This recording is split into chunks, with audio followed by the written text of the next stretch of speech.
কে জানে, আবার ভুলে গেল নাকি কে জানে। হ্যাঁ দেখি, হ্যাঁ দেখছি দাদা ভাই, ওটা কিসের অপারেশন এত বড়? আমার বহুত বড় সমস্যা গো ভাই, ওটা প্যাঙ্ক্রিয়াস বলে বুঝলে, ডাক্তারি ভাষায় প্যাঙ্ক্রিয়াস বলে।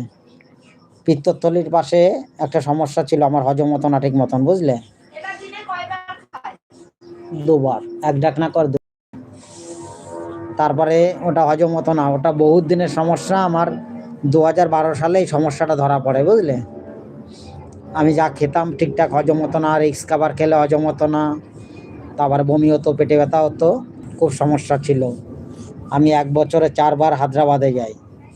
আমার গলার পেটের মধ্যে একটা পাইপ লাগানো ছিল, 3 মাস বাদে বাদে পাল্টানো হতো। এইভাবে করে আমি বহুত দিন 2012 সাল থেকে এইভাবে চলছি বুঝলে। চলতে চলতে এই মে মাসের 19 তারিখে গিয়ে আমাকে পিজি হসপিটালে আমি এই অপারেশনটা করি। আমি পিজি হসপিটালে প্রত্যেক মাসে আমাকে যেতে হয়।